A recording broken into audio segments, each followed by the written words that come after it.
Hi, I'm Ashley Adamson, and today we're going to talk about finding your calling. This is a topic that's really big and really important because it's your foundational aspect of who you are and enables you to kind of do all of the things in your life that are going to make you happy. It's going to affect your career. It's going to affect your relationships. It's pretty important because without it, how do you feel? How do you feel without your calling? Do you feel lost? Do you feel confused? Do you feel anxiety around some of the areas that you don't know if you're doing them right or even going in the right direction?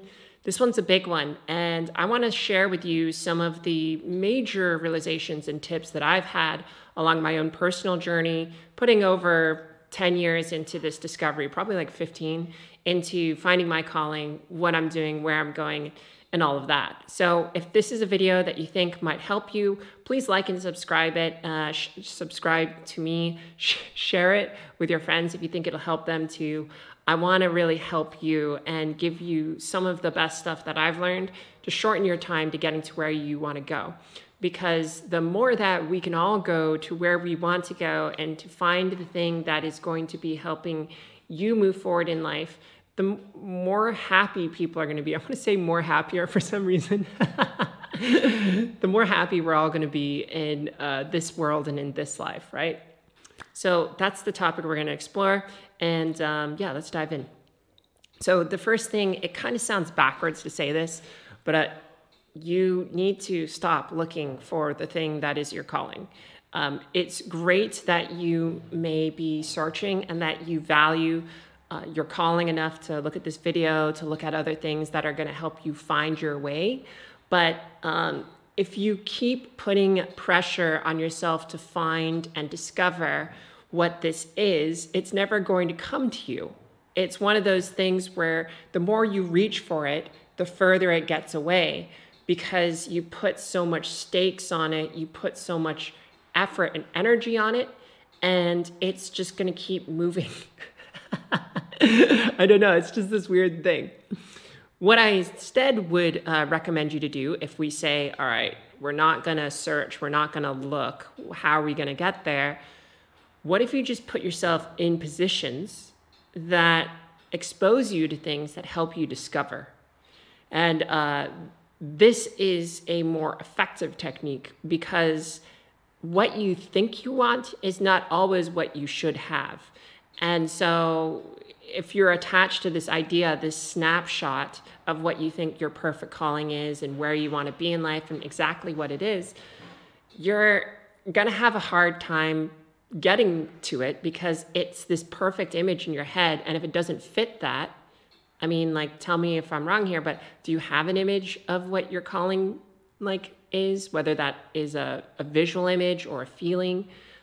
What is it that you're expecting from this thing to be your calling? And do you hope that it's just this thing that just appears and saves you? What's your relationship with this thing that you're searching for? So for me, I'll just go into my story about how I found my calling. I first of all had to go through a lot of personal development because before you can even go search and really find that right thing for you, you really need to take a step back and understand truly who you are. And I spent maybe 10 years thoroughly investigating and working regular work and jobs to find who I was. I could feel something was wrong. It wasn't complete. And I had to keep searching around. And it felt like at times I was in a dark room feeling things and mapping the room in the darkness without a light. Sometimes I would get a light, I would take mushrooms or acid and I'd see something and then that would help me pull and tease things together. But it wasn't until I kind of stopped searching for the answer and instead just put myself into spaces where I could get that answer. So for example, I would go to music festivals and just set the intent to, I would like some insight into who I am and who I'm supposed to be and what I'm supposed to do. But I'm not expecting or trying to get that answer. I would like some insight onto it. And I'm just going to put myself in this festival with that intent. And so this is kind of an interesting thing, which is like creating space for you to discover and uncover, rather than saying, okay, by this date or by this time, I will have this answer. Instead, it's like, hey, here's a festival. It's very open-ended. There's a lot of experiences and things that can happen. And I can just throw myself out there and put myself in a position where I can experience things and see what happens, what plays up, what my subconscious allows to emerge, and then engage with it and reflect and see things. So like creating space, and also I think the other part of this is setting intention, allows you to work with what I call the formless form. This is something I talk about a lot in my TED Talk and other video series that I've done. It's this shaping process of the self and how you start working with it, and not be attached to what you think it's going to create. Because when you think you're going to create something, you end up forcing the issue and removing the power of what it could create on its own. It's kind of like if you have a partner or you're looking for someone if you're in a relationship, if you expect them to be a certain way and they don't want to be that way, then you're kind of like trying to force a round peg into a square hole kind of a situation, or a square peg into a round hole. That's a better one. And then the amount of pressure that you get in that creates more disconnect and more negative energy in you trying to get to where you are. So being less attached to the outcome and more fluid and open, that can really help you. So that's kind of like the big thing is really like de-escalating expectations, investigating yourself, like who you are, spending more time knowing yourself, and then like using intent as a method to anchor your subconscious to find the answer for you so you don't have to force the answer. Those are pretty big ones. The other thing is really just allowing it to be a process and time. So right now, my calling is helping you, speaking on YouTube, and changing people's lives this way. However, I don't think it's always going to be this way. I think in the future, I'll have books, I'll do like meditation workshops, I'll do Kung Fu retreats, and maybe I'll do something completely different. All I know is in this moment, I just have to anchor in on my own knowing and then allow that knowing to emerge. And this kind of came up for me in my vacation time here in France, which is like, if you stop putting pressure on you to do things and you allow yourself to not do things, you naturally find this thing that wants to emerge and do. I mean, maybe sometimes you just want to be lazy and not do anything, and that's totally fine. That's where I was at for the past 3 months. Of course, I still had to do work and make these videos, but compared to all of the other stuff that I was doing prior to me getting COVID, I was doing a lot more.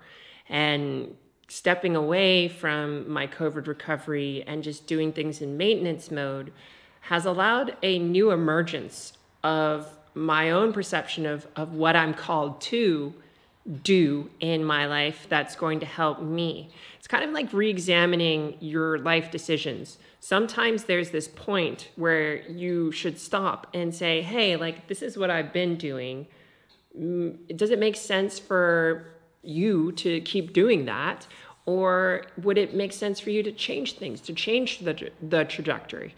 And if you feel like you do want to change things, you don't need to force that change immediately. You can allow that change to slowly happen organically. You can just take a step back and not do anything at all and see what emerges. We're creative people. You are naturally a creative person. We have like humanity on a very base level is all about creation, right? Like birth and babies and population and continual creation in whatever sense. We create. Of course, we destroy as well, but that's another topic. But the underlying principle here, God, I just covered so many of them, is like allowing space for you to allow the thing to emerge. I do this when I'm dating, and I find it funny because people that go on dates, I don't know if you go on dates, but a lot of people find there's a lot of pressure when you go on a first date, right? And that's because it's like you're trying to fit yourself into a box of how you think this other person wants you to be. And then you're thinking about how you want to perform, maybe. I don't think these things. The way I approach it is I enter the situation like Bruce Lee, be like water. So you enter the situation, you allow yourself to just be, and then see what emerges, see what comes out of the well of who you are. And this is a great way of also discovering yourself and embodying more of that.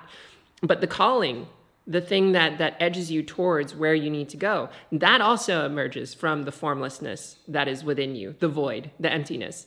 And that is the most powerful thing. If you give it space to listen to it, it can emerge. So let me do a time check. I'm just out about time. Please like and subscribe if you like this video. Share it with your friends. I'll see you in another episode soon. Bye.